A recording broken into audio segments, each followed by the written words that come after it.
SRG mission में आपका स्वागत है।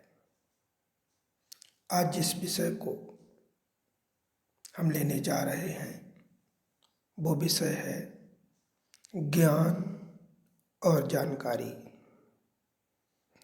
इंसान के अंदर ये भ्रम पैदा हो जाता है कि उसको ज्ञान हो गया है। वो जानकारी को ज्ञान समझता है। उसे ऐसा लगता है कि मैंने ये प्राप्त कर लिया है। यहाँ पर ये बताना चाहेंगे कि ज्ञान क्या है, जानकारी क्या है। ज्ञान से क्या चीज़ें हो सकती हैं और जानकारी से क्या हो सकता है। सबसे पहली बात, जो भी आप पढ़ते हो, लिखते हो या आपके साथ जो घटनाएं घटती हैं उनसे जो कुछ भी मेमोरी आपकी बन रही है वो है जानकारी। दूसरे शब्दों में कहा जाए कि आपके अंतःकरण में जो स्मृतियाँ बनी, जो संस्कार बने या अंतःकरण के द्वारा जो चीज़ें जानी गईं, मन, बुद्धि, चित्त और अहंकार के द्वारा, वो सारी की सारी चीज़ें जानकारी की श्रेणी में आती हैं। उनको हम जानकारी कहते हैं। सामान्य इंसान अपने जीवन में बहुत सारी चीज़ें करता है, पढ़ता है, उनके अनुभव लेता है। उसमें वो आध्यात्मिक पुस्तकें भी पढ़ता है, रामायण पढ़ता है, गीता पढ़ता है, वेद पढ़ता है, कुरान पढ़ता है। इस प्रकार से वो बहुत सारे धर्म ग्रंथ पढ़ता है।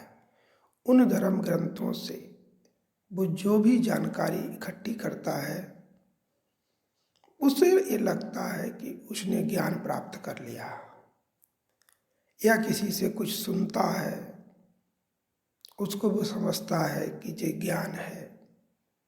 वास्तव में ज्ञान ये नहीं है। ज्ञान का मतलब है कि आपको अपनी उस वास्तविक स्थिति का पता चलना जो कि कभी नहीं बदलती, जो हमेशा एक सी रहती है। उस स्थिति को अनुभव से पता करना जो कि आपके शरीर की मृत्यु के समय काम आती है। यदि इंसान को जानकारी है और उस जानकारी को वो ज्ञान के नाम से जान रहा है, तो जब कसौटी होगी, मृत्यु की कसौटी होगी या विषम परिस्थितियाँ होंगी, उस टाइम वो इंसान टिक नहीं पाएगा। उस जानकारी की बदौलत उसका अंतःकरण विक्षिप्त हो जाएगा, उसके अंतःकरण में कठिनाई होगी और वो अपने ज्ञान का कोई भी आधार नहीं होगा। दूसरी तरफ यदि इंसान को वास्तविक ज्ञान हो गया है तो वहाँ पर जो पढ़ा हुआ है, जो जानकारी है, वो पूरी की पूरी जानकारी मिट जाती है। केवल एंड केवल वो अपनी मूल अवस्था को जानता है, जो अवस्था शाश्वत है, उसमें कभी कोई परिवर्तन होता ही नहीं। वो अवस्था न हिलती है, न डुलती है, न कम होती है, न ज़्यादा होती है। हमेशा एक रस है जो सभी का आधार है। संपूर्ण अस्तित्व उसी आधार पर बना है। उसको कहते हैं, उस अवस्था को स्वानुभव से जान लेना। यहाँ पर बहुत ध्यान देने की जरूरत है। मैंने कहा यहाँ पर स्वानुभव से जान लेना, यानी वो अवस्था ही उस अवस्था को जान सकती है। उस अवस्था को कोई अंतःकरण, शरीर, मन, बुद्धि, चित्त, अहंकार जान नहीं सकता। उस अवस्था को कोई भी जानकारी नहीं होती, लेकिन उसकी उपस्थिति में ही सारी जानकारी प्रकाशित है। अगर वो नहीं है तो आपका ना अंतःकरण है, ना आपका विचार अंतःकरण में उठता वो होगा, ना उसके अंदर भाव होगा, ना वाणी होगी, ना क्रिया होगी, कुछ भी नहीं हो सकता। उस तत्व को जान लेना, उस अवस्था को जान लेना ही ज्ञान है। ज्ञान में कुछ बचता नहीं है, केवल एंड केवल आपका होना, ईश्वर का होना, गुरु का होना बचता है। यहाँ पर भी कन्फ्यूजन आदमी को होता है कि जिस गुरु से ज्ञान लिया वो गुरु, जिसके बारे में लिया वो ईश्वर, और जिसने लिया वो आप, यानी तीन चीज़ें हुई। वो तीनों चीज़ें भी एक साथ मर्ज हो जाती हैं। अनुभव करता ही केवल बचता है। गुरु का अनुभव करता, आपका अनुभव करता, ईश्वर, तीनों मिलकर एक हो जाते हैं। एक स्थिति हो जाती है, एक अवस्था हो जाती है जो अटल है, सत्य है, अखंड है, अनंत है। उस अवस्था को जान लेना ज्ञान है। बाकी कुछ भी जानने की आवश्यकता नहीं होती। जब आप उस अवस्था में जानते हैं अनुभव से, तो आप स्रोत पर होते हैं, आप सोर्स पर होते हैं। ऐसी स्थिति के बाद ज्ञान इंसान से स्वतः निकलता है। ज्ञान उसे पढ़ना नहीं पड़ता, ज्ञान उसे याद नहीं करना पड़ता, वो स्रोत बनता है, उसे स्वतः निकलने लगता, प्रस्फुटित होता है, अंदर से फूटता है। उस स्थिति को हम कह सकते हैं कि ज्ञान हो गया है। उस इंसान का मृत्यु का भय, सामाजिक भय, वातावरण का भय, सभी भय उसके मिट जाते हैं, क्योंकि वो जानने लगता है अपने मूल स्वरूप को। फिर उसकी जो अभिव्यक्ति होती है वो ये चाहता है कि दूसरे लोग भी इस चीज़ को जाने कि सच्चाई क्या है। सच्चाई 5 नहीं, 2 नहीं, 3 नहीं, सच्चाई एक है केवल। बहुत सारे जगह ये भ्रम पैदा हो गया कि मैंने ईश्वर को प्राप्त कर लिया है। स्टेटमेंट गलत है, क्योंकि प्राप्त करने वाला और ईश्वर दो हो गए तो आपने प्राप्त नहीं किया।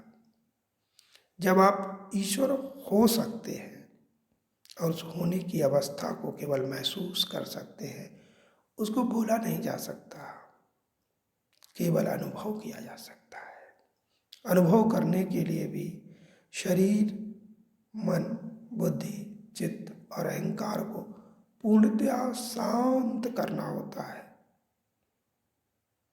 इसके बाद जो चीज़ है वो मिलेगी ही।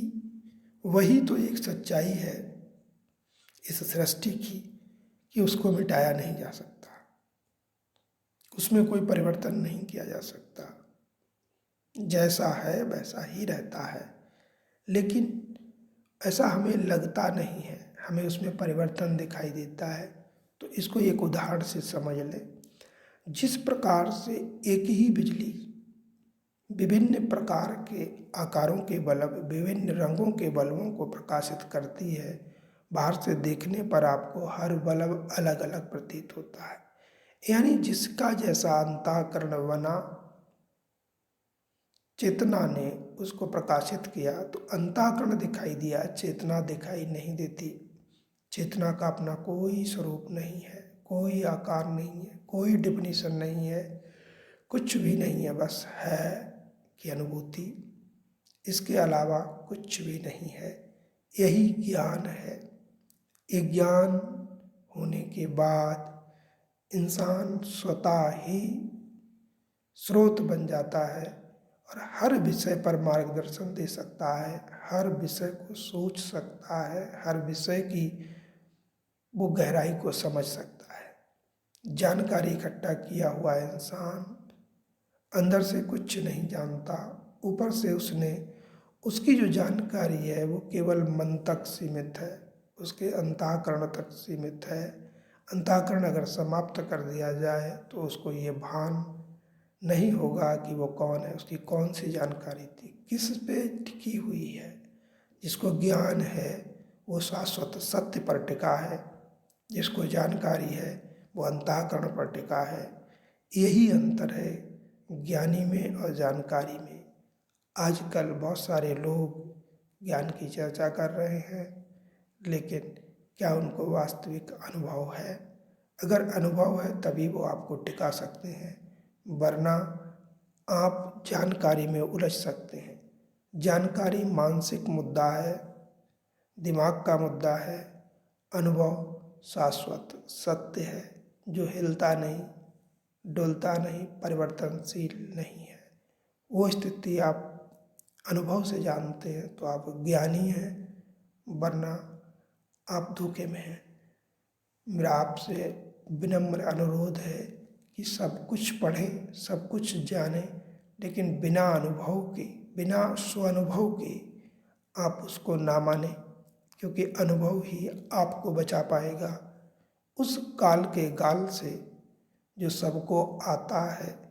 अगर आपने अनुभव लिया है तो आपको काल से भी डर नहीं लगेगा, वरना जानकारी है तो आप निश्चित रूप से डरेंगे और आप उसके पार नहीं जा पाएंगे। आज आपके लिए मैं इतना ही रखता हूँ कि आप एक मनन करें कि जानकारी है या ज्ञान है। कृपया ज्ञानी बनने की कोशिश करें। सच्चा ज्ञानी वही जो सच्चाई जानता है। बहुत बहुत धन्यवाद।